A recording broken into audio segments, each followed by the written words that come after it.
Neste vídeo, vamos trabalhar com o objeto de tela DataValueInput.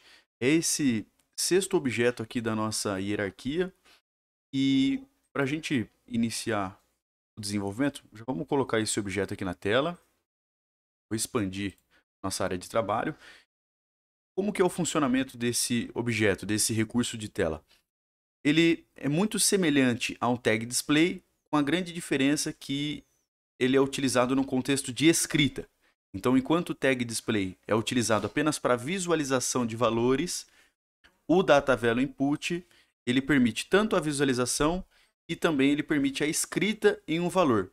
Por exemplo, preciso alterar o set point de uma temperatura, o set point de um nível, alterar a velocidade da minha máquina.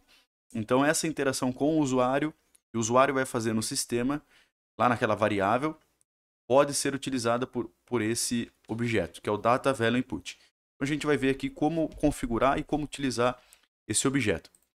Então, eu já posicionei mais ou menos aqui na minha área de trabalho, onde que ele vai ficar.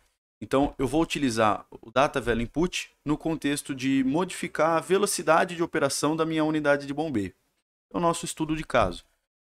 Então, o que a gente tem para configurar aqui nesse objeto? Primeiro, vamos começar com o dado, a variável desse objeto.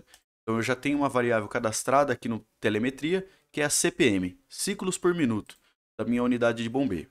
Então, selecionei o dado, né, a variável que vai ser apresentada. Vou mexer aqui na aparência. Vamos aumentar aqui, descer ela um pouquinho. Assim. Tá legal. Mexer um pouquinho aqui na esquerda. A largura 160. Para manter um padrão, vamos colocar aqui a altura 40. Vou colocar uma cor de fundo, branca, para dar aquele destaque, justamente aquela boa prática que eu comentei nos vídeos anteriores. Bem interessante você diferenciar os objetos para o usuário saber que ele tem que visualizar algum valor, que aquele campo ali é especial. Então, isso aqui é uma boa prática para sistema de supervisão. Legal? Bom, e a aparência que a gente tinha para configurar é isso. Fonte do texto, eu vou deixar essa mesma, 18. Ver como é que ficou os objetos. Tá tudo 18. Então, vamos manter o padrão aqui. Centralizado. Informações é o hint, não vou colocar. Permissões de acesso é a restrição, qual usuário vai visualizar ou não. No nosso caso, todas as áreas de processo. E, por fim, as propriedades específicas. Esse formato aqui, ele veio junto com o formato que eu configurei lá no cadastro do dado. Mas nada impede de fazer uma alteração. 2 casas decimais, 3 casas, enfim. Gosto de trabalhar com uma casa decimal. Nesse objeto, aqui nas propriedades específicas, ele dá a seguinte opção, da gente colocar botões. O que seriam esses botões? Como o objeto, como na verdade o usuário vai digitar um valor e vai confirmar essa ação, eu poderia utilizar esse botão de salvar. Então o usuário vai clicar lá no objeto, vai mudar a cor, indicando que o usuário está na edição daquele valor, daquela variável, e ele pode, depois de configurar o valor, ele pode ir lá e clicar no botão de salvar. Eu gosto de utilizar apenas esse botão de salvar. Por outro lado, eu também tenho esse botão de restaurar, que é o seguinte. Imagine que, nesse caso, né, o meu CPM estava em 10, dei um duplo clique lá no objeto, vou digitar um valor 15, por exemplo. Só que aí eu não quero fazer mais essa alteração no meu CPM. Então eu quero voltar para o valor anterior. Eu ainda não confirmei, mas eu quero limpar o campo. Quero voltar para o valor que estava antes. Então eu posso habilitar esse botão de restaurar e na hora, lá na utilização da tela, o usuário, se não quiser mais fazer aquela alteração de valor, ele pode vir e clicar em restaurar.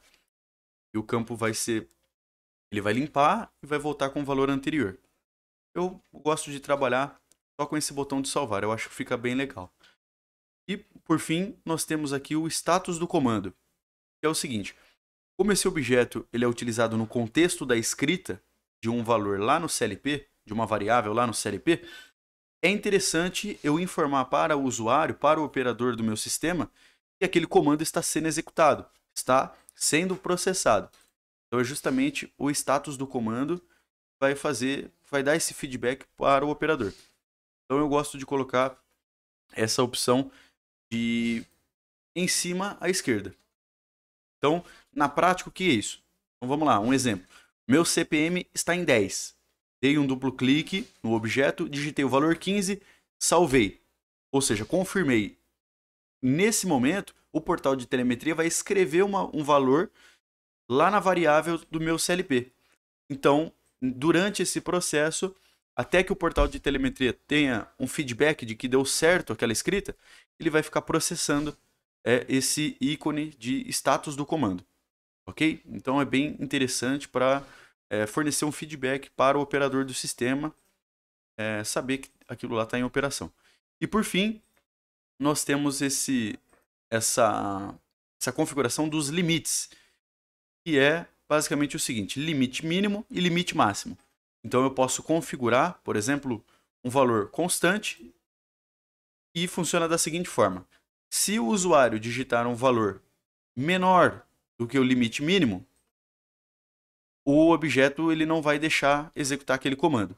Da mesma forma, se o usuário digitar um valor maior do que o limite máximo.